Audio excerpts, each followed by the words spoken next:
Hello and welcome back to niche classes. आपका फिर से एक बार स्वागत है। Fundamentals of management and organisational behaviour के लेक्चर्स हम ले रहे थे। तो अभी तक हमारे यूनिट 1 कंप्लीट हो चुका है एंड यूनिट 2 जो है वो हमने शुरू किया था।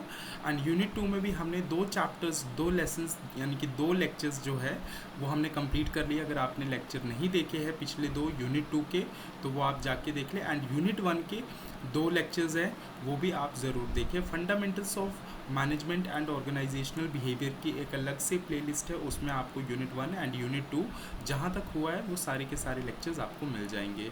एंड ये वीडियो यूज़फुल होने वाली है एंड यूजीसी नेट एस्पिरेंट्स के लिए। प्लस अगर आप एमकॉम कर रहे हो, बीकॉम कर रहे हो, बीबीए कर रहे हो तो भी आपके लिए ये वीडियो यूज़फुल होने वाली, क्योंकि इसमें आपको फुल थ्योरेटिकल कंसेप्ट जो है वो मिल जाएंगे एंड क्वेश्चंस मोर ओवर यहाँ से एनटीयूजीसी नेट में पूछ लिए जाते हैं। सो अभी फर्स्ट यूनिट में हमने एवोल्यूशन ऑफ मैनेजमेंट थॉट्स किया था, जिसमें हम classical, neo classical and modern management theories कर चुके हैं, जहाँ पे हमने Henri Fayol principles and F W Taylor, Elton Mayo, Max Weber, ये सारी चीज़ें हमने डिस्कस कर ली है। Rensis Likert, management by objective by Peter F Drucker, ये सब चीज़ें हम डिस्कस कर चुके हैं फर्स्ट यूनिट में। एंड ये हमारी सेकंड यूनिट अभी चल रही है। As you can see second unit में भी हम 2 चैप्टर्स आपके कर चुके हैं अभी तक, जिसकी वीडियोस आपको fundamentals of management and organisational behaviour की प्लेलिस्ट में मिल जाएगी। हम प्लानिंग कर चुके हैं, that is chapter number 5 and chapter number 6 हम डिसीजन मेकिंग भी कंप्लीट कर चुके हैं। आज हमने करना है nature and process of control, that is chapter number 7। तो nature and process of control को हम शुरू करते हैं, ज़्यादा टाइम ना वेस्ट करते हुए अभी हम स्टार्ट कर देंगे। तो चलिए शुरू करते हैं अपना चैप्टर।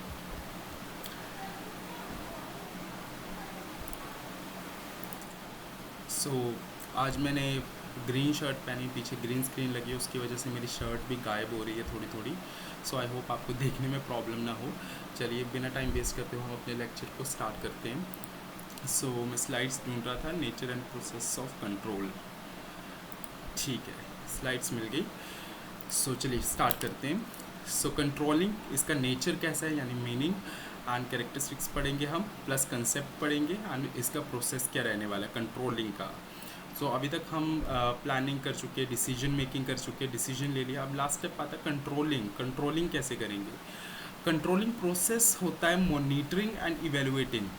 हम मॉनिटर करते हैं, इवेलुएट करते हैं। सबसे पहले हम मॉनिटर करेंगे कि हमारा प्लान किस तरह से चला है या फिर कैसी आउटकम्स निकल के आ रही है, फिर उसको इवेलुएट करेंगे। मींस कि वो जैसा हमने प्लान किया था एज एक्सपेक्टेड रिजल्ट्स निकले हैं, जो डिसीजन लिया था, जो एक्शंस लिए थे उसके अकॉर्डिंग रिजल्ट्स आए हैं या नहीं आए हैं, जो डिज़ायर रिजल्ट थे वो अचीव किए या नहीं, इसी को देखते, इसी को कहते हैं हम कंट्रोलिंग। इसमें हम करते क्या, स्टैंडर्ड सेट करते हैं, फिर एक्चुअल परफॉर्मेंस को मेजर करते हैं, दोनों को कंपेयर करते हैं। अगर कोई डेविएशंस आती है तो हम करेक्टिव एक्शंस लेते हैं। फॉर एग्जांपल्स, आपने प्लानिंग के दौरान स्टैंडर्ड सेट किए थे कि आपका जो काम है वो 2000 रुपये में हो जाना चाहिए, और एक्चुअल परफॉर्मेंस आपने देखी, एक्चुअल परफॉर्मेंस आपने मेजर की तो आपने देखा आपके 3000 रुपये खर्च हो गए। फिर आपने स्टैंडर्ड और एक्चुअल को कंपेयर किया तो आप देखेंगे आपका 1000 का लॉस हो गया। 1000 का लॉस हो गया मीन्स ये, इसको कहते हैं हम डेविएशन। ये डेविएशन आ गई। अब इस डेविएशन को किस तरह से ठीक करेंगे, उसके लिए हम करेक्टिव एक्शन लेंगे। फिर अगेन हम उस प्रोसेस में पहुंच जाएंगे जहाँ पे हम फिर प्लानिंग करेंगे, नेक्स्ट ऑर्गेनाइजिंग करेंगे, स्टाफिंग करेंगे, कंट्रोलिंग, डायरेक्टिंग, ये सब चीज़ें दोबारा चलने लगेगी। अब फिलिप कॉटलर ने कंट्रोलिंग की एक डेफिनेशन दी है। उन्होंने कहा the process of taking steps to bring actual results and desire results closer together. मतलब जो हमारे एक्चुअल रिजल्ट्स हैं, जो ये एक्चुअल रिजल्ट्स हैं, और जो डिज़ायर रिजल्ट्स यानी कि जो स्टैंडर्ड सेट किए थे, इनको किस तरह से करीब लाया जाए, दोनों में डेविएशन कम से कम आए, उसी को हम कंट्रोलिंग कहते हैं। नेक्स्ट चलते हैं, नेचर देख लेते हैं कंट्रोलिंग का। Controlling is a fundamental process. Controlling को फंडामेंटल प्रोसेस कहा जा रहा है, मेन प्रोसेस कहा जा रहा है, जहाँ पे हम एक्चुअल परफॉर्मेंस को कंपेयर करते हैं स्टैंडर्ड्स के साथ, जो पहले से हमने स्टैंडर्ड सेट किए होते हैं। स्टैंडर्ड्स मीन्स जो हमने पहले से सोच के रखा हुआ है कि हमें ऐसे रिजल्ट्स चाहिए, हमें ऐसी परफॉर्मेंस चाहिए, और जो एक्चुअल में हमने काम किया है उसको कंपेयर करेंगे अपने स्टैंडर्ड्स के साथ। स्टैंडर्ड्स आपने एक तरह से हाइपोथेटिकली सोचे होंगे, हाइपोथेसिस बोल सकते हैं इसको। आपने सोचा था कि ऐसा होगा, लेकिन हुआ कैसा, जो एक्चुअल में हुआ है वो ये हुआ है। तो इन दोनों को आप जब कंपेयर करेंगे, इसी को बोला जाता है कंट्रोलिंग, एंड यही आपका फंडामेंटल प्रोसेस है, ठीक है, जिससे आप ऑर्गेनाइजेशनल गोल को अचीव करते हो। आप देखते हो कि आपका ऑर्गेनाइजेशनल गोल अचीव हुआ है या नहीं हुआ है। Controlling is an essential function of every manager. अब कंट्रोलिंग जो होगा वो लास्ट फंक्शन है, एंड हर मैनेजर के लिए सबसे ज़्यादा ज़रूरी है, हर डिपार्टमेंट के लिए, हर मैनेजर के लिए देखना पड़ता है कि आपके ऑब्जेक्टिव्स अचीव हुए हैं या नहीं है as per standards. And controlling is a continuous process. अब कंट्रोलिंग जो है वो बार बार चलता रहता है, ये वन टाइम एक्टिविटी नहीं है। मैनेजर्स हमेशा आपको मॉनिटर करते रहेंगे कि परफॉर्मेंस हो रही है या नहीं हो रही है, काम चल रहा है नहीं, अगर एडजस्टमेंट की ज़रूरत है तो एडजस्टमेंट्स की जाएंगी और ऑर्गेनाइजेशन को ट्रैक पे रखा जाएगा। देन आ जाते हैं हम, controlling is both the beginning and the end of the process of management. अब जो कंट्रोलिंग है वो एक तरह से बिगिनिंग भी है और एंड भी है। एक तरह से आप देखिएगा, कंट्रोलिंग आपका लास्ट स्टेप है, आपके 5 मैनेजरियल फंक्शंस का लास्ट स्टेप है, planning, organising, staffing, directing and controlling, ये लास्ट स्टेप है। लेकिन उसके बाद दोबारा प्लानिंग आ जाती है, तो जब आपकी कंट्रोलिंग एंड होती है उसके बाद आपका प्लानिंग आ जाता है, तो ये एंड भी है एंड बिगनिंग भी है नई प्लानिंग की। Controlling is not necessarily looking back, it is looking forward also. अब देखिए, कंट्रोलिंग में आप कोई ऐसा नहीं कर रहे हैं कि आप यहाँ पे देखिए, कंट्रोलिंग में सिर्फ ऐसा नहीं कर रहे कि आप एक्चुअल परफॉर्मेंस को अपने स्टैंडर्ड्स के साथ कंपेयर कर रहे हो। आप, ये हो गया लुकिंग बैक, इसको हम बोल सकते हैं लुकिंग बैक। बट यहाँ से जो डेविएशंस निकल के आएंगी, जो भी रिजल्ट्स में थोड़े अलग अलग रिजल्ट निकल के आएंगे, प्रॉफिट आ सकता है, लॉस आ सकता है, जो भी डेविएशंस निकल के आएंगे उसको आप आगे इम्प्लीमेंट करोगे प्लानिंग के दौरान, नेक्स्ट प्लान के दौरान। तो जब नेक्स्ट प्लानिंग के दौरान इसको इम्प्लीमेंट करेंगे तो इसको बोलेंगे लुकिंग फॉरवर्ड। तो आप आगे का देख के भी चल रहे हो और पीछे का तो देख ही रहे हो, पीछे की परफॉर्मेंस को देख रहे हो, कंपेयर कर रहे हो एक्चुअल के साथ। जो आपने सोचा था पिछले प्लान में, स्टैंडर्ड्स सेट किए थे, उनको एक्चुअल के साथ कंपेयर कर रहे हो, that is looking backward. And looking forward means कि आप इसको आगे के प्लान्स में इम्प्लीमेंट किस तरह से करेंगे, किस तरह से करेक्टिव एक्शंस लेंगे। तो ये दोनों एस्पेक्ट्स को इंक्लूड करता है, फ्यूचर भी एंड पास्ट भी। उसके बाद आ जाते हैं, it is related to results. अब जो आपका कंट्रोलिंग है वो आपके रिजल्ट से रिलेट करता है। आपको डिज़ायर रिजल्ट्स जो है, वो जो जो आपको रिजल्ट्स चाहिए, जो अचीव करने हैं आपने, उस पर आपका कंट्रोलिंग का फोकस रहता है। आप कंपेयर करते हो एक्चुअल आउटकम को, जो भी आपने स्टैंडर्ड सेट किए थे, और आप देखते हो कि आपने जो रिजल्ट डिसाइड किए थे, जो डिज़ायर रिजल्ट थे, जैसा आप रिजल्ट चाहते थे वैसा रिजल्ट आया है या नहीं। देन आ जाते हैं, action is the essence of controlling. अब एक्शन को हम एसेंस बोल रहे हैं कंट्रोलिंग का। Controlling involves taking corrective action. जैसे ही आपको पता चलेगा कि आपकी कोई डेविएशंस आ रही हैं, कोई फेर बदलाव निकल के आ रहे हैं, एक्चुअल रिजल्ट और स्टैंडर्ड्स जो है वो आपस में तालमेल नहीं खा रहे हैं, तो आप करेक्टिव एक्शंस लोगे उन डेविएशंस को दूर करने के लिए, जब भी आपको डेविएशंस दिखेंगे। Then controlling is not caution. अब कॉशन का मतलब होता है फोर्सफुली करना, ठीक है, फोर्सफुली किसी चीज़ को करवाना, दैट इज़ कॉशन। तो कंट्रोलिंग को बोला जा रहा है कि ये फोर्सफुल वाली चीज़ नहीं है। Controlling is not about forcing people to act in a certain way. Control का मतलब यहाँ पे ये नहीं कि आप किसी को कंट्रोल करेंगे, किसी को कठपुतली की तरह नचाएंगे, वैसा मतलब नहीं है। It means it guides them towards achieving organisational goal in an efficient manner. आप बस इसका मतलब है कि आप किस तरह से अपने एम्प्लॉयज़ को गाइड करेंगे ऑर्गेनाइजेशनल ऑब्जेक्टिव अचीव करने में एफिशिएंटली। देन आ जाते हैं, it is an efficiency improvement concept. आप कंट्रोलिंग के दौरान देखते हो कि आप किस तरह से और ज़्यादा एफिशिएंट बन सकते हो, किस तरह से और ज़्यादा अच्छे से काम कर सकते हो, किस तरह से अपने गोल्स को इफेक्टिवली एंड एफिशिएंटली अचीव कर सकते हो। Has both positive and negative approaches.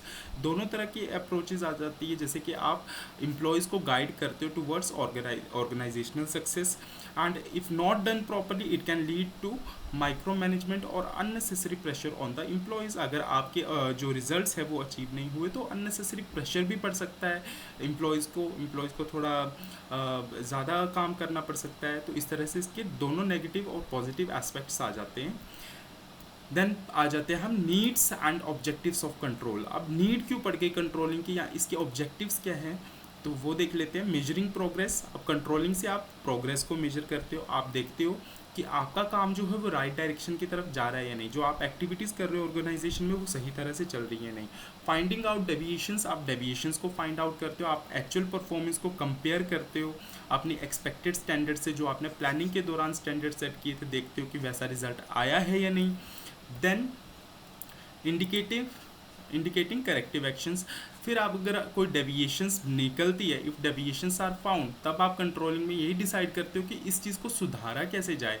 अगर कोई रिजल्ट सही नहीं आ रहा है तो उसके लिए क्या करेक्टिव एक्शन लिया जाए सो दैट वो चीज़ सुधर जाए।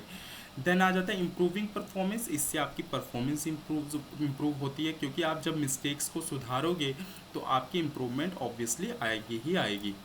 देन आ जाते हैं हम pre requisites of control system. अब कंट्रोलिंग करने से पहले आप क्या क्या चीज़ें लेके चलोगे साथ में, तो यहाँ पे वही चीज़ें लिखी गई हैं कि आपकी प्री रिक्विजिट्स क्या रहने वाले हैं कंट्रोलिंग सिस्टम से। कंट्रोल सिस्टम बनाने से पहले सबसे पहले आपका फर्स्ट स्टेप रहेगा प्लानिंग। आप कुछ भी करने से पहले, कंट्रोलिंग करने से पहले, कुछ भी करने से पहले आपको प्लान करना पड़ेगा कि आप अचीव क्या करना चाहते हो, आपका मेजर गोल क्या रहने वाला है, और फिर उसके अकॉर्डिंग आप जो है अपने स्टैंडर्ड सेट करेंगे एंड उसको एक्चुअल परफॉर्मेंस के साथ मेजर करेंगे। अगर प्लान नहीं होगा, प्लानिंग नहीं होगी, तो कंट्रोलिंग क्या गाइड करेगी? कंट्रोलिंग कुछ भी गाइड नहीं कर पाएगी, तब उसका कोई एसेंस नहीं रह जाएगा। तो प्लानिंग आपका सबसे इम्पॉर्टेंट पार्ट है कंट्रोलिंग का। तो सबसे ज़रूरी जो पहली चीज़ आती है, प्री रिक्विजिट्स आते हैं, वो है प्लानिंग। आपको प्लान करना पड़ेगा तभी आप कंट्रोलिंग कर पाएंगे। देन आता है सेकंड एक्शन। अब आपने प्लान बना लिया, प्लान बनाने के बाद उसको एग्जीक्यूट करना है, उसको चलाना है उस प्लान को, देन उसको साथ साथ मोनिटर करना है। यही एक्शंस आपको लेने पड़ेंगे, तभी आप कंट्रोलिंग तक पहुंच पाओगे। देन नेक्स्ट आता है delegation of authority. Delegation of authority means control work best when responsibility and authority are clearly delegated. अब आपको पता होना चाहिए कि कहाँ पे रिस्पॉन्सिबिलिटी दी गई है, कहाँ पे अथॉरिटी दी गई है, कहाँ पे किसको कौन सा टास्क दिया गया है, सो दैट आप अच्छे से डिसीजन ले पाए। हर जगह पे सही लोग होने चाहिए, सही पर्सनल्स जो है अपॉइंट करने हैं आपने। देन आपने देखना है कि किसके पास अथॉरिटी है एंड किसके पास रिस्पॉन्सिबिलिटी है। उसी बेसिस पे आप अपनी परफॉर्मेंस को मेजर कर पाओगे एंड करेक्टिव एक्शन ले पाओगे। इन केस कोई आपका एम्प्लॉय ढंग से काम नहीं कर रहा है तो उसको आप रिप्लेस कर सकते हो। इसी तरह से आप मॉनिटर कर सकते हो अपनी परफॉर्मेंस को। Then promote flow of information. अब जो आपका कंट्रोलिंग है, इससे पहले प्री रिक्विजिट एक ये भी आता है कि आपका जो इंफॉर्मेशन का फ्लो है वो प्रॉपर वे में होना चाहिए, इफेक्टिव वे में होना चाहिए, मीन्स टाइमली होना चाहिए। जो भी आपका काम हो रहा है उसके रिगार्डिंग इंफॉर्मेशन सही वक्त पे मैनेजमेंट तक पहुंचनी चाहिए। This means getting accurate data quickly so that any issues can be identified and corrected in a timely manner. अगर कोई भी इशू आता है, कोई भी चीज़ किसी भी तरह का इशू आता है, तो वो मैनेजमेंट तक जल्दी से जल्दी इन्फॉर्म्ड होना चाहिए सो दैट मैनेजमेंट उसके लिए करेक्टली उसको करेक्ट कर पाए, करेक्टिव एक्शंस ले पाए। Without prompt information control action might be too late to be effective. अब एकदम से इंफॉर्मेशन को पास नहीं करोगे, अथॉरिटीज़ तक आपकी इंफॉर्मेशन जल्दी से जल्दी पहुंचेगी नहीं, तो उससे क्या हो सकता है कि आपका जो कंट्रोल एक्शन है वो लेट हो सकता है, जिसकी वजह से प्रॉपर डिसीजन टाइमली नहीं हो पाएगा। देन आ जाते हैं स्टेप्स इन कंट्रोलिंग प्रोसेस। अब कुछ स्टेप्स है वो भी हमें देखने हैं कंट्रोलिंग स्टेप के, कंट्रोलिंग प्रोसेस के कुछ स्टेप्स है। तो सबसे पहले देखिए कंट्रोलिंग के हम स्टैंडर्ड सेट करेंगे। सबसे पहला क्या होगा, the first step where you define what you want to achieve. सबसे पहले आप देखेंगे आप क्या अचीव करना चाहते हैं, उसके रिगार्डिंग आप एक स्टैंडर्ड सेट करेंगे, बेंचमार्क सेट करेंगे, या फिर उसको टारगेट बोल सकते हैं कि आपने इतने सेल्स अचीव करने, आप चाहते हो कि आपके 2500 इस मंथ सेल हो जाए, या फिर आप चाहते हो आपका खर्चा जो है 2000 तक का आए, ऐसे एग्जांपल ले लीजिए। तो ये सब स्टैंडर्ड्स आपने अचीव करने, ये आपने स्टैंडर्ड सेट कर दिए, आपने टारगेट्स रख दिए। क्वालिटी स्टैंडर्ड्स भी हो सकते हैं, प्रोडक्शन स्टैंडर्ड भी हो सकते हैं कि आपने 5000 यूनिट्स प्रोड्यूस करनी है, 5000 यूनिट्स प्रोड्यूस करनी है, आपने 5000 चीज़ें बनानी है जो आप बेचना चाहते हो, एंड 2500 उसमें से सेल करनी है, तो मतलब वो सेल टारगेट हो गया, सेल गोल हो गया। ऐसे ऐसे टारगेट्स आप सेट करते हो, इन्हीं को आप बोलोगे स्टैंडर्ड्स। ये आपने स्टैंडर्ड्स सेट कर दिए। अब एक्चुअली कितना बिका है उसको हम बोलेंगे एक्चुअल परफॉर्मेंस। एक्चुअली आपने कितना प्रोड्यूस किया है, या कितना सेल किया है, या कितना खर्चा आया है, उसको हम बोलेंगे एक्चुअल परफॉर्मेंस। तो सबसे पहले आपने स्टैंडर्ड्स को सेट करना है। देन मेजरमेंट ऑफ परफॉर्मेंस, आप स्टैंडर्ड तो सेट कर लिए, आप स्टैंडर्ड्स को किसके साथ कंपेयर करोगे, एक्चुअल परफॉर्मेंस के साथ कंपेयर करोगे। तो उसके लिए आपको परफॉर्मेंस को मेजर करना पड़ेगा, आपको देखना पड़ेगा कि आपकी यूनिट्स जो भी आपने स्टैंडर्ड सेट किए थे उसके अकॉर्डिंग काम चल रहा है या नहीं चल रहा है, उस तरह से आप मेजर करोगे। देन कंपेयर करोगे आप एक्चुअल रिजल्ट्स को विद स्टैंडर्ड परफॉर्मेंस। अब आपने एक्चुअली सोचा था कि आप 5000 यूनिट्स प्रोड्यूस करोगे इस महीने, अब आप लास्ट में कंट्रोलिंग के दौरान देखोगे कि जो आपका एक्चुअल रिजल्ट कितना आया है। आपने एक्चुअली प्रोड्यूस की है 4000 यूनिट्स, मीन्स 1000 अभी भी आपका बाकी है। तो यहाँ पे ये डेविएशन आ गई। इसी डेविएशन को सुधारने के लिए आप क्या करेंगे, करेक्टिव एक्शन लेंगे। तो लास्ट स्टेप आ जाता है आपका करेक्टिव एक्शंस। आप अब करेक्टिव एक्शन लेंगे कि आपका जो गैप आया है, ये जो 1000 प्रोड्यूस नहीं कर पाए, ये गैप क्यों आया है और इसको किस तरह से इम्प्रूव किया जाए। क्या आपकी एम्प्लॉयज़ कम पड़ रहे हैं, या आपकी मशीनरी जो है वो एफिशिएंटली काम नहीं कर रही है। कोई भी करेक्टिव एक्शन आप ले सकते हैं as per the situation. Then आ जाते हैं हम essentials of a good control system. अब क्या क्या चीज़ें हैं जो एक अच्छे कंट्रोल सिस्टम के लिए ज़रूरी है। Should be easy and understandable, आपका कंट्रोल सिस्टम ऐसा होना चाहिए कि आपके एम्प्लॉयज़ को समझ आ जाए, आपको समझ आ जाए। देन रिफ्लेक्ट्स ऑर्गेनाइजेशनल नीड्स, जो आपकी ऑर्गेनाइजेशन की नीड्स है उसके साथ अलाइन करना चाहिए आपका जो कंट्रोल सिस्टम है। ऐसा नहीं है कि आप बना कुछ और रहे हो और कर कुछ और रहे हो, वैसा नहीं होना चाहिए। अगर आपका मोटिव है कि आपको सेल्स टारगेट अचीव करना है, या आपको प्रोडक्ट की क्वालिटी बनाए रखनी है, या कस्टमर सर्विस को इम्प्रूव करना है, तो उसी के अकॉर्डिंग आपका कंट्रोल सिस्टम भी होना चाहिए। देन आ जाते हैं रिपोर्ट्स डेविएशंस क्विकली। अब जो भी डेविएशंस आती हैं, मतलब जो भी आगे पीछे रिजल्ट्स आते हैं, जब आप एक्चुअल को स्टैंडर्ड के साथ कंपेयर करेंगे तो उसमें जो भी डेविएशंस निकल के आएंगी उनको जल्दी से जल्दी रिपोर्ट करना है। ऐसा ऐसा आपका कंट्रोल सिस्टम होना चाहिए। कोई अदरवाइज़ करेक्टिव एक्शन लेने में देरी हो गई तो भी उस कंट्रोल सिस्टम का कोई फ़ायदा नहीं है। तो जल्दी से जल्दी आपको एक्चुअल को स्टैंडर्ड के साथ कंपेयर करके डेविएशंस निकालनी एंड मैनेजमेंट को इन्फॉर्म करना है। Must be appropriate and adequate.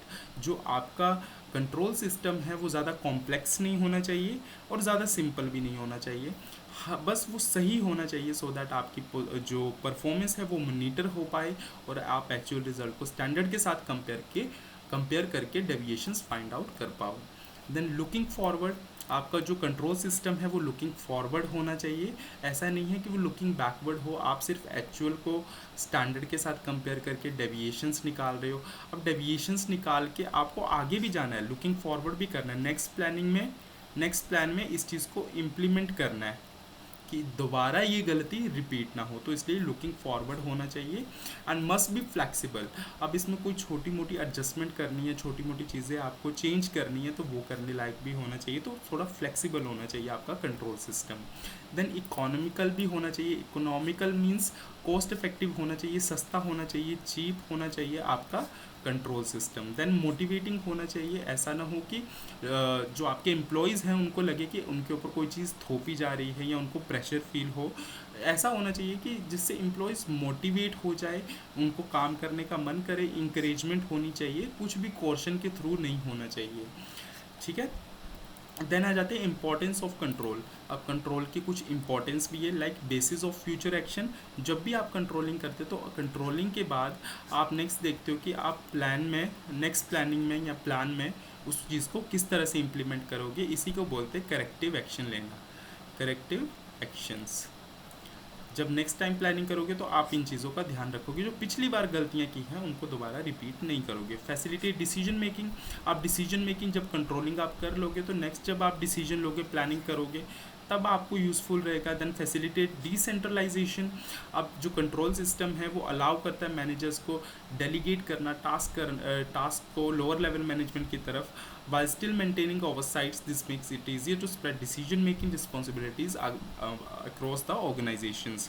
देखिए अब यहाँ पे क्या डेलीगेट का मतलब होता है कि डाल देना, किसी और के ऊपर रिस्पॉन्सिबिलिटी डाल देना। तो मैनेजर्स जो होते हैं कंट्रोल सिस्टम के थ्रू अपने जो लोअर लेवल के मैनेजमेंट होते हैं उनको रिस्पॉन्सिबिलिटी दे देते हैं, उनको टास्क दे देते हैं, असाइन कर देते हैं और वो सिर्फ उनके ऊपर नज़र रखते हैं। इसको बोलते हैं डिसेंट्रलाइजेशन। उनको डिसीजन मेकिंग की पावर दे दी, अथॉरिटी दे दी, रिस्पॉन्सिबिलिटी दे दी, इसको बोलते हैं डिसेंट्रलाइज करना। और सेंट्रलाइज कंट्रोल मतलब सिर्फ टॉप लेवल मैनेजमेंट ही डिसाइड करेगी कि क्या करना है क्या नहीं करना। और डिसेंट्रलाइज मीन्स आप नीचे वाले लेवल को भी, लोअर लेवल को भी अथॉरिटी एंड रिस्पॉन्सिबिलिटी थोड़ी सी दे दोगे काम करने की, वो अपने अकॉर्डिंग डिसीजन ले सकते हैं। तो आप जो आपके टॉप लेवल मैनेजर्स होते हैं वो क्या करते हैं, डिसेंट्रलाइज कर देते हैं, वो लोअर लेवल वालों को अथॉरिटी एंड रिस्पॉन्सिबिलिटी दे देते हैं कि वो अपने डिसीजंस ले, बस काम टाइम से होना चाहिए और काम सही तरीके से होना चाहिए और उनका ऑर्गेनाइजेशनल गोल अचीव होना चाहिए। इस तरह से डिसेंट्रलाइजेशन को भी आपका कंट्रोल सिस्टम प्रमोट करता है। Then facilitate coordination. अब कोऑर्डिनेशन हर जो डिपार्टमेंट है आपका, हर चीज़ जो है वो इंटरलिंक्ड है, प्लस आपका ऑर्गेनाइजेशनल गोल जो है उसके साथ आपका जो है कंट्रोल सिस्टम सही बैठना चाहिए, सही तालमेल होना चाहिए। Helps in improving efficiency. अब एफिशिएंसी को तो ऑब्वियसली इम्प्रूव करेगा ही करेगा, अगर कोई वेस्टेज हो रही है उसको इम्प्रूव करेंगे, अगर कोई इश्यूज़ है तो वो सारी चीज़ें आपकी इम्प्रूव की जाएंगी। देन साइकोलॉजिकल प्रेशर होता है। knowing that their work is being monitored can motivate employees to perform better। अब देखिए साइकोलॉजिकल प्रेशर ऑब्वियसली बढ़ जाएगा जब पता चलेगा कंट्रोल सिस्टम में कि उनको मॉनिटर किया जा रहा है, उनके ऊपर नज़र रखी जा रही है, एम्प्लॉयज़ के ऊपर या वर्कर्स के ऊपर नज़र रखी जा रही है। तो इससे वो इनकरेज होंगे कि वो अच्छे से काम करें, सो दैट वो अपने स्टैंडर्ड्स को अकम्प्लिश कर पाए, स्टैंडर्ड्स को पूरा कर पाए टाइमली। देन अकम्प्लिशिंग ऑर्गेनाइजेशनल गोल। ऑब्वियसली आपका ऑर्गेनाइजेशनल गोल अचीव करना है, आपको स्टैंडर्ड्स को अचीव करना है, स्टैंडर्ड से ज़्यादा जाना है, कम नहीं जाना है। डेविएशन आए तो पॉजिटिव में आई, नेगेटिव में नहीं आनी चाहिए। Then making effective use of resources. अब जो आपके रिसोर्सेज है कंट्रोल सिस्टम के द्वारा आप उनको इफेक्टिवली यूज़ करते हो, क्योंकि आपने स्टैंडर्ड्स अचीव करने होते, like time, money, labour, material, ये सब चीज़ें आप इफेक्टिवली यूज़ करोगे, अच्छे से यूज़ करोगे, ऑप्टिमली यूज़ करोगे, बिकॉज आपको अपने स्टैंडर्ड्स को यूज़ करना है, विद मिनिमम वेस्टेज आप यूज़ करोगे। ठीक है। देन आ जाते स्कोप और areas of control system. Control over policies. अब कहाँ कौन से एरियाज़ में आप कंट्रोल सिस्टम को अप्लाई कर सकते हो, किस किस चीज़ को आपको कंट्रोल करने की ज़रूरत है, यही हम देखने वाले हैं स्कोप में। तो कंट्रोल ओवर पॉलिसीज़, सबसे पहले आप देखोगे कि आपकी पॉलिसीज़ जो हैं उनको फॉलो किया जा रहा है या नहीं, उनको करेक्टली इम्प्लीमेंट किया जा रहा है या नहीं, करेक्टली फॉलो किया जा रहा है या नहीं। Then control over organisations. आप ऑर्गेनाइजेशन स्ट्रक्चर के ऊपर, उसके वर्किंग के ऊपर सारी नज़र रखते हो। जो आपके मैनेजर्स हैं आपके इस ऑर्गेनाइजेशनल स्ट्रक्चर पे, उसकी वर्किंग पे नज़र रखेंगे, सभी अपने रोल्स, रिस्पॉन्सिबिलिटीज़ एंड हियरार्की को फॉलो कर रहे हैं या नहीं। Then control over personnels. जो आपके पर्सनल्स है, जो आपके एम्प्लॉयज़ हैं या आपके वर्कर्स हैं, उनकी रिक्रूटमेंट सही से हो रही है, ट्रेनिंग सही से हो रही है, परफॉर्मेंस सही से हो रही है, उनका इवैल्यूएशन सही से हो रहा है, ये सब चीज़ें सही से चल रही हैं या नहीं। Then control over cost. आप कोस्ट को भी कंट्रोल करोगे, आपके एक्सपेंसेस ऑर्गेनाइजेशन में हद से ज़्यादा बढ़ तो नहीं रहे हैं, वो विद इन बजट होने चाहिए, जितना आपने बजट बनाया था उतने ही आपके एक्सपेंसेस होने चाहिए, सो दैट आप एक्सपेंसेस को मीट कर पाओ, आप एक्सपेंसेस को पूरा कर पाओ।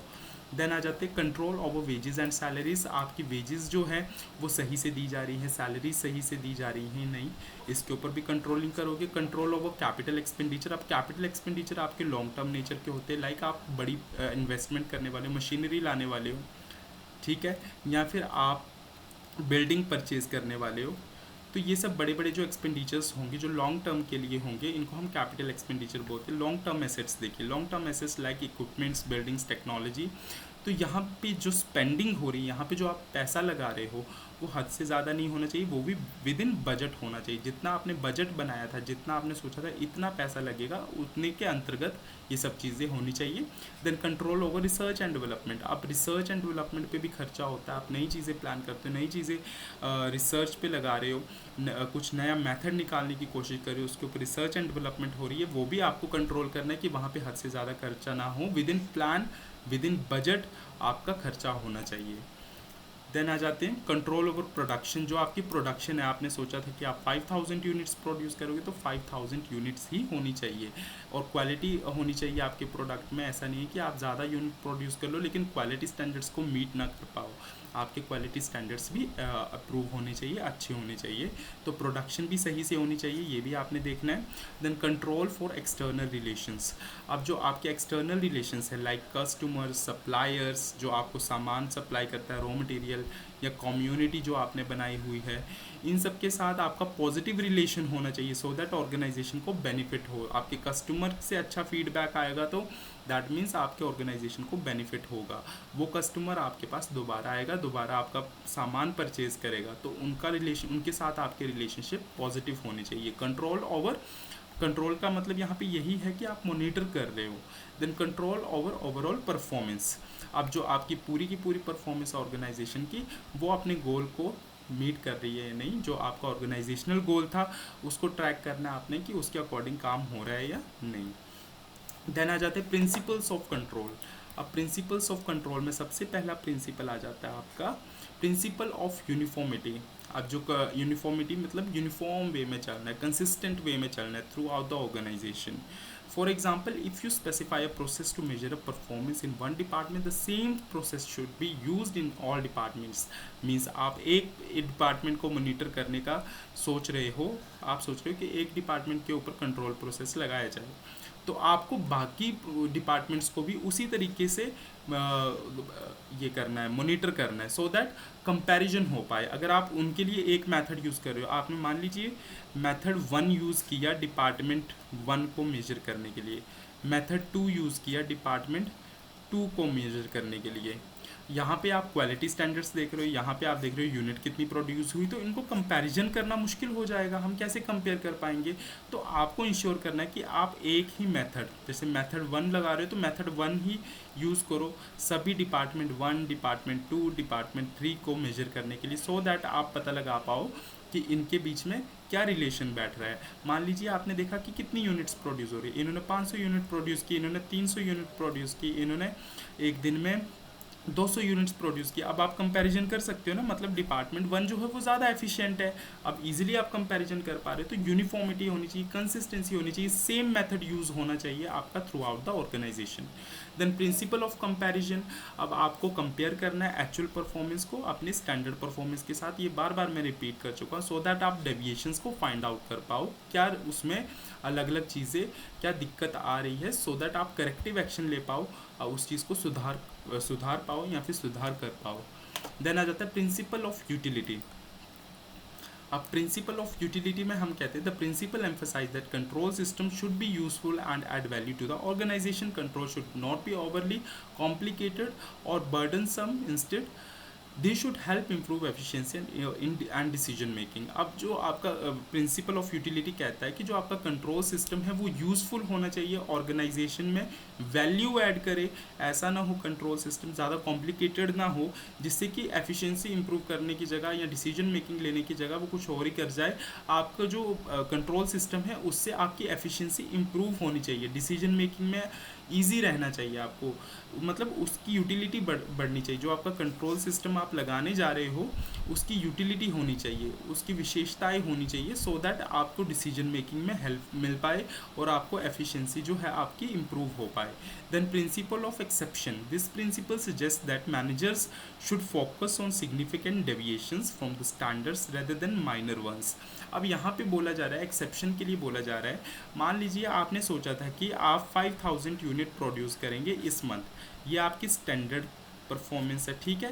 देन एक्चुअल में क्या किया आपने, एक्चुअल परफॉर्मेंस क्या आई, आपने 5001 प्रोड्यूस कर दी, तो एक ज़्यादा कर दी, तो दैट डजंट मीन एनीथिंग। या फिर आप मान लीजिए 4999 प्रोड्यूस किया, एक कम किया आपने, एक यूनिट कम प्रोड्यूस की, तो इसको आप इग्नोर कर सकते हो, ये एक्सेप्शन में आ गया। तो ऐसे माइनर चीज़ों को आपने ज़्यादा ध्यान नहीं देना, आपने बड़ी बड़ी चीज़ों को, जो अगर बड़ी डेविएशन आएगी, कोई बड़ा रिजल्ट आगे पीछे आएगा, तो उस पर ध्यान देना है। ये कहता है आपका प्रिंसिपल ऑफ एक्सेप्शंस। देन आ जाता है टाइप्स ऑफ क्रिटिकल स्टैंडर्ड्स। अब क्रिटिकल स्टैंडर्ड्स क्या होते हैं, क्रिटिकल स्टैंडर्ड्स आर बेंचमार्क और criteria used to measure actual performance against what was expected to plan और प्लान।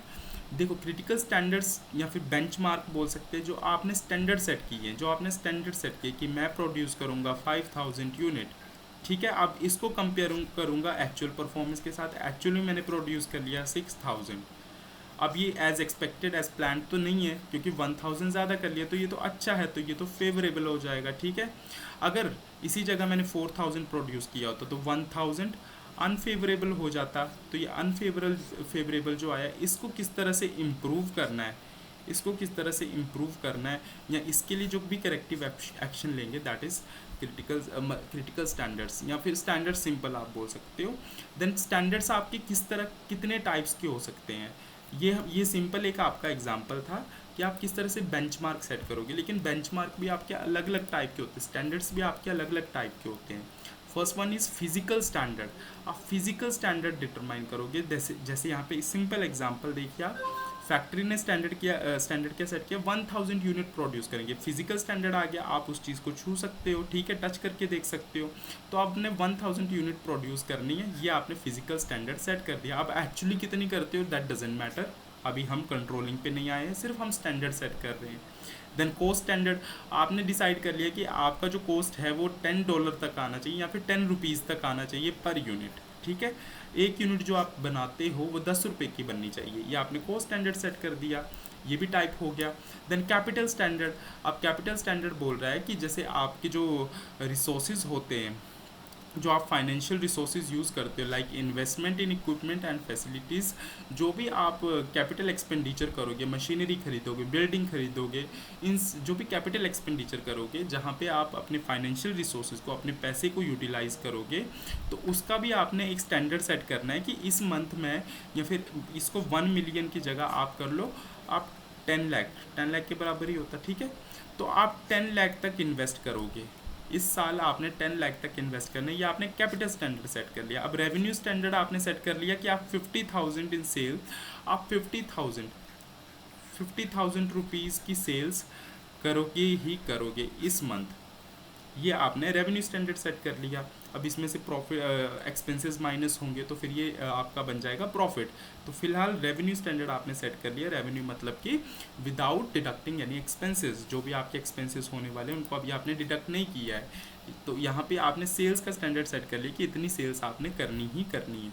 देन प्रोग्राम स्टैंडर्ड भी होता है, जैसे आपने एक स्टैंडर्ड सेट कर लिया कि with in 6 month with a budget of 2 lakh कर लीजिए, इसको रुपीज़ कर लीजिए, ठीक है। आपने सोचा कि 6 महीने में आपको ये प्रोग्राम कंप्लीट करना है विद 2 लाख रुपीज़, ये आपने स्टैंडर्ड सेट कर लिया। अब ये 6 महीने में होता है या नहीं, 2 लाख रुपए में होगा या नहीं, ये पता चलेगा जब आप इस स्टैंडर्ड को एक्चुअल के साथ कंपेयर करोगे। देन इंटेंजिबल स्टैंडर्ड्स भी हो सकते हैं जिनको आप टच नहीं कर सकते हैं, यानी कि नॉन फिजिकल, जैसे कि आपने सोचा था कि आप कस्टमर्स को सेटिस्फाई करोगे, आप कस्टमर जो है आपको खुश करना है, कस्टमर्स को, एम्प्लॉयज़ का मोराल बढ़ाना है, ब्रांड रेपुटेशन को इंक्रीज़ करना है, तो अब इन सबको आप टच करके नहीं दे सकते। तो इनको जब आप मेजर करोगे तो आपने सोचा है कि 90% तक आप ये एक्चुअल सेटिस्फेक्शन लेवल को इंक्रीज़ करोगे, कस्टमर्स को सेटिस्फाई करोगे, मतलब जो भी आपका प्रोडक्ट होगा वो एटलीस्ट 90% तक आपके कस्टमर्स को सेटिस्फाई करे। देन आ जाता है गोल एज स्टैंडर्ड। अब आपने गोल को भी एक तरह से स्टैंडर्ड की तरह रख लिया, आपकी कंपनी का गोल था कि आपको मार्केट लीडर बनना है विद इन 5 ईयर्स। तो इस प्रोसेस को, इसको प्रोग्रेस को आप मेजर करोगे, ठीक है। तो यहाँ पे आपने गोल को ही एज ए स्टैंडर्ड मान लिया कि 5 साल तक मुझे मार्केट लीडर बनना है। अब मार्केट लीडर बन पाते हो नहीं, ये आपको 5 साल बाद ही पता चलेगा, जब आप देखोगे कि आपने ये चीज़ अचीव की है या नहीं विद इन 5 ईयर्स। देन आ जाते हैं हम डिज़ाइनिंग अ कंट्रोल सिस्टम। अब कंट्रोल सिस्टम को डिज़ाइन भी करना पड़ेगा, आप देखेंगे कि किस तरह से आपका कंट्रोल सिस्टम जो है वो होना चाहिए। उसको डिज़ाइन करने के लिए इम्प्लीमेंटेशन से पहले, कंट्रोल सिस्टम की इम्प्लीमेंटेशन से पहले डिज़ाइनिंग बहुत ज़रूरी है। तो आप डिज़ाइन किस तरह से करेंगे, सबसे पहले देखेंगे आपके की परफॉर्मेंस एरियाज़ कौन से हैं, कहाँ कहाँ पे आपका मेन काम होता है, कहाँ पे ऑर्गेनाइजेशन के क्रिटिकल एस्पेक्ट्स जो है वो चल रहे हैं। लाइक आप मान लीजिए प्रोडक्शन डिपार्टमेंट आपका मेन डिपार्टमेंट है, प्रोडक्शन डिपार्टमेंट, वहाँ पे आप टी शर्ट्स मैन्युफैक्चर करते हो, ठीक है, टी शर्ट्स बनाते हो, तो ये आपका क्रिटिकल एरिया है। सबसे पहले आपने एरिया ढूंढ लिया, अब यहाँ पे क्या करोगे आप, आइडेंटिफाइंग स्ट्रैटेजिक कंट्रोल पॉइंट। अब यहाँ पे टी शर्ट्स जो बनती है, यहाँ पे कौन कौन से स्ट्रैटेजिक कंट्रोल पॉइंट्स चाहिए। यहाँ पे मान लीजिए परफॉर्मेंस कम आ रही थी, तो आप एम्प्लॉयज़ पे, जो आपके वर्कर्स हैं, मान लीजिए वर्कर्स पे एम्प्लॉयज़ काट दो, वर्कर्स पे आप नज़र रखोगे, उनके ऊपर पूरी तरह से आप नज़र बना के रखोगे। अगर वहाँ पे कोई इशू आता है तो उसको आप रिपोर्ट करोगे, ठीक है। देन ऑर्गेनाइजेशनल कम्युनिकेशन, उसके बाद आपने कम्युनिकेट करना है जहाँ पे कंट्रोल सिस्टम की ज़रूरत है। मान लीजिए जो वर्कर्स है वो अच्छे से काम नहीं कर रहे हैं, तो आपने इसको टॉप लेवल मैनेजमेंट को इन्फॉर्म करना है। तो आपको जैसे एग्जांपल लिखा हुआ है, if sale targets are not being met, it is important to inform the sales team about the shortfall and discuss the possible reasons, work together and plans to improve clear communication। तो यहाँ पे clear communication होना चाहिए basically organisation में। आपका अगर cell department में sales सही से नहीं हो रही है तो आप सेल डिपार्टमेंट को इन्फॉर्म करो कि हाँ भाई क्यों आपके यहाँ पे शॉर्टफॉल हो रहे हैं, क्यों यहाँ पे कम रिजल्ट्स निकल के आ रहे हैं, सेल्स क्यों कम हो रही है। तो ये सब कम्युनिकेशन आपका ईजिली होना चाहिए।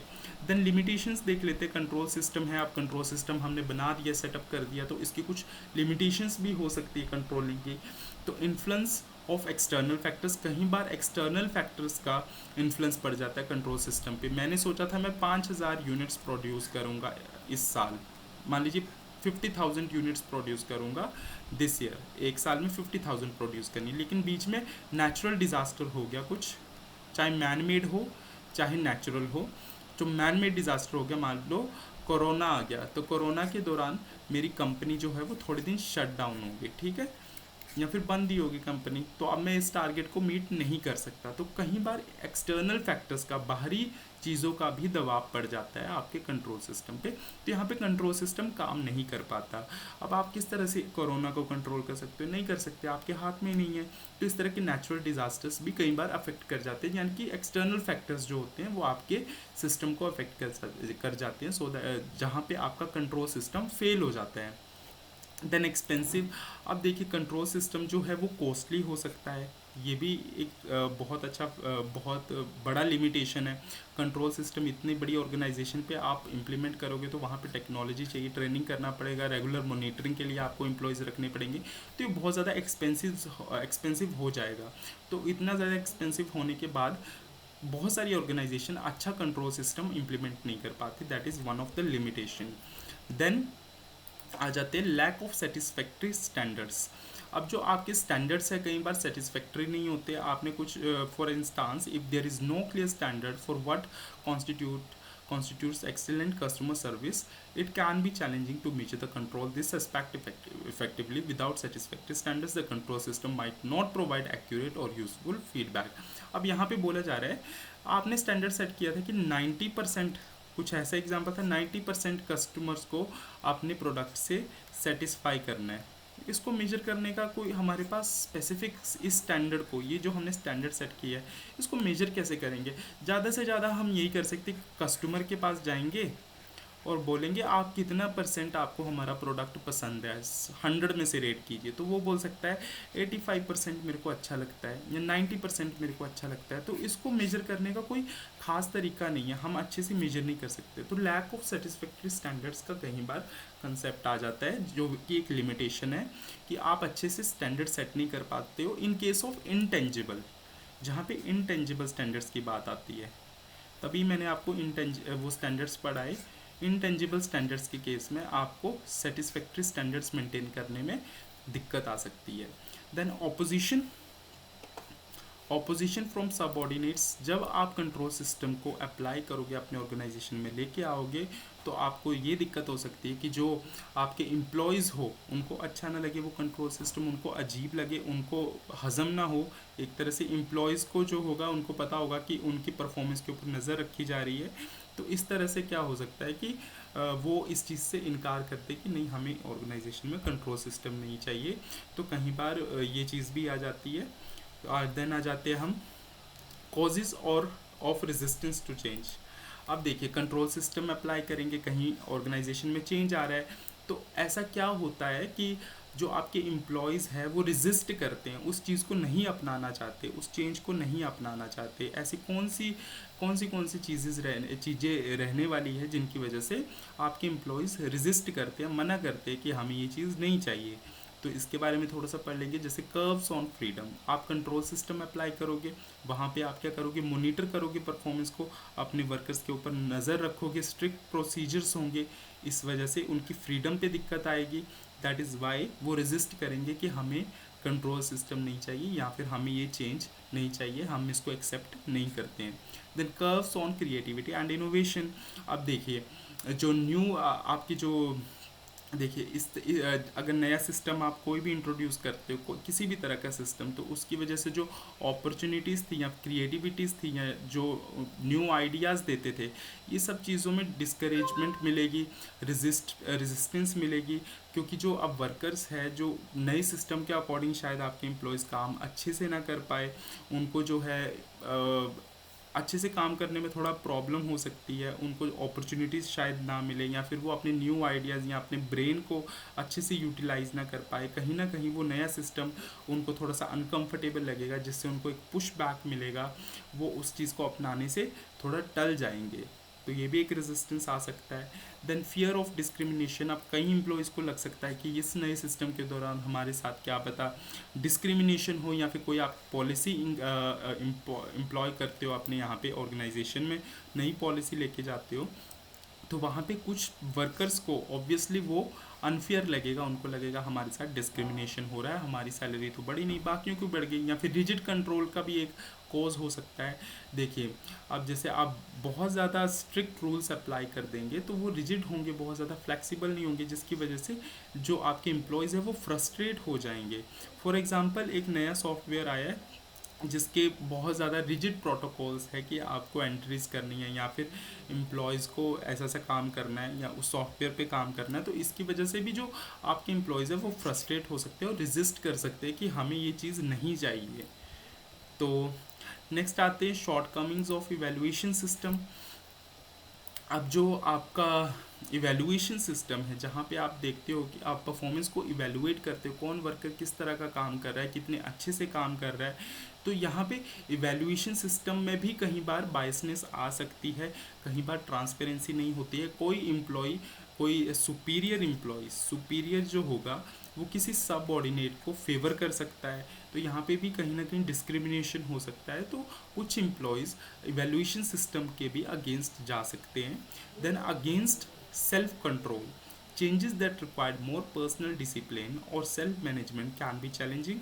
जहाँ पे देखिए पर्सनल डिसिप्लिन की बात आ जाए या फिर जहाँ पे खुद से अपने आप को कंट्रोल करने की बात आ जाए, फॉर एग्जांपल एक न्यू पॉलिसी बनाई गई है जो डिमांड करती है detail time tracking, employees who are used to less oversight might resist the increase responsibility.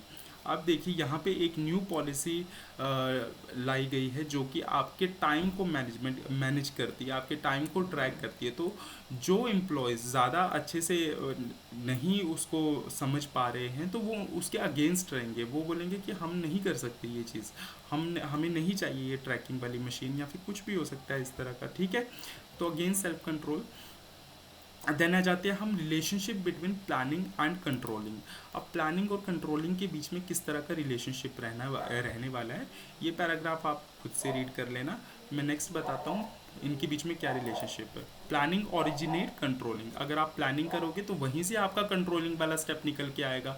आप एक्चुअल परफॉर्मेंस को स्टैंडर्ड परफॉर्मेंस के साथ कंपेयर करोगे और डेविएशंस ढूंढोगे, तो प्लानिंग से ही कंट्रोलिंग ओरिजिनेट होता है, यानी कि निकलता है। Then controlling sustains planning. अब कंट्रोलिंग जो होगा वो प्लानिंग को संभाल के रखेगा, प्लानिंग इसी की वजह से आप इंश्योर कर पाओगे, कंट्रोलिंग की वजह से ही, कि आपकी प्लान्स जो है वो अचीव हुए हैं या नहीं। देन आ जाता है controlling provides information for planning.